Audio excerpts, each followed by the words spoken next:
एक रात एक दिल्ली के टाउन में एक लड़की ने अपने घर पे पार्टी रखी और सभी उसके दोस्तों को बुलाया। उस पार्टी में उसके शायद 7 दोस्त आए हुए थे और जैसे ही रात गुजरने लगी वो एक दूसरे को स्कैरी स्टोरीज सुनाने लगे।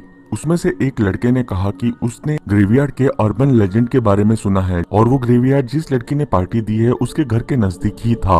कहानी के हिसाब से बहुत साल पहले एक बूढ़ी औरत का ग्रेव वहाँ पे दफनाया था और रूमर्स ये थी कि वो औरत एक चुड़ैल थी।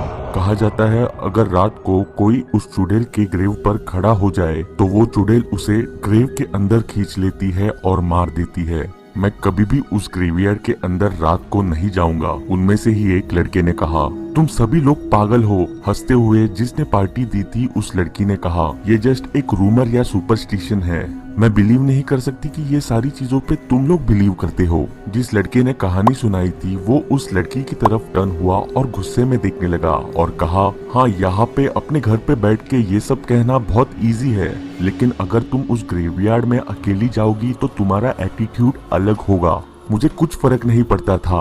उस लड़की ने कहा, ओके तो प्रूव करो।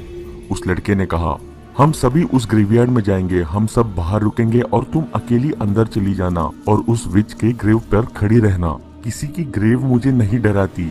उस लड़की ने कहा, तो ठीक है अभी करते हैं ये सब। तुम अभी प्रूव करो कि तुम वहाँ पे जा सकती हो। अगर नहीं कर पाई तो तुम एक डरपोक चिकन कहलाओगी। उस लड़के ने किचन ड्रॉवर में से नाइफ निकाली और उस लड़की को थमाई और कहा, इस नाइफ को उस विच के ग्रेव में घुसाना तो हमें पता चल जाएगा कि तुम वहाँ पे थी। And that's how you complete your dare. उन दोस्तों का ग्रुप ग्रेवयार्ड की तरफ निकल पड़ा। जब वो ग्रेवयार्ड के गेट पे पहुंचे तब वो लड़की को सर्कल करके खड़े रहे और उस लड़की को स्टेयर करने लगे। उस लड़की ने ऐसा प्रिटेंड किया कि उसे डर नहीं लग रहा है and she is okay with everything. उस चाकू को हाथ में लेकर वो लड़की आयरन गेट को खोलकर उस ग्रेवयार्ड के अंदर चली गई। ग्रेवयार्ड के अंदर काफी सन्नाटा था और फुल मून और अजीब सूखे हुए झाड़ एटमॉस्फेयर को और भी क्रीपी बना रहे थे।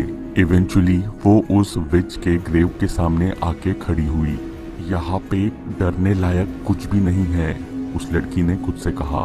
ये बस एक बेफिजूल कहानी है। उस ग्रेव के सामने क्राउच कर उस लड़की ने कहा कि मैं तुमसे डरती नहीं हूँ और फिर उसने अपने हाथ की नाइफ ऊपर लिफ्ट की और उस विच के ग्रेव में घुसा दी।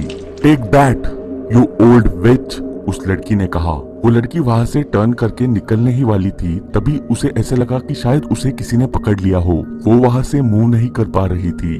किसी ने तो उसके ड्रेस को पकड़ लिया था और उसे नीचे ड्रैग कर रहा था। वो इससे काफी डर चुकी थी। वो एक पैनिक मोड में चली गई थी। वो रोने लग गई, चिल्लाने लग गई। हेल्प, उसने चिल्लाया। उसने मुझे पकड़ लिया है, उसने मुझे पकड़ लिया है। उस लड़की के दोस्त ग्रेवयार्ड के बाहर खड़े थे और अब बहुत समय हो चुका था कि वो लड़की ग्रेवयार्ड से बाहर नहीं आई थी, तो वो थोड़े से चिंता में पड़ गए थे। थोड़ी देर बाद वो सभी उस ग्रेवयार्ड के अंदर गए। वो उस विच के ग्रेव के सामने आके रुके। वहाँ पे उन्होंने देखा कि वो लड़की उस ओल्ड विच के ग्रेव के सामने पड़ी है। वो लड़की मर चुकी थी और उसका चेहरा एक साइलेंट स्क्रीम में फ्रोज हुआ था। बिना रियलाइज करे जब उस लड़की ने ग्रेव के अंदर चाकू घुसाया था तब वो चाकू उसके फ्रॉक थ्रू उस ग्रेव में घुसा था और उसी के कारण वो नीचे पिन डाउन हुई और वो चाकू ही था जो उसे होल्ड कर रहा था। वो बेचारी लड़की वो डर में इतनी बह गई कि उसे हार्ट अटैक आया और वो वहीं पे डर से मर गई।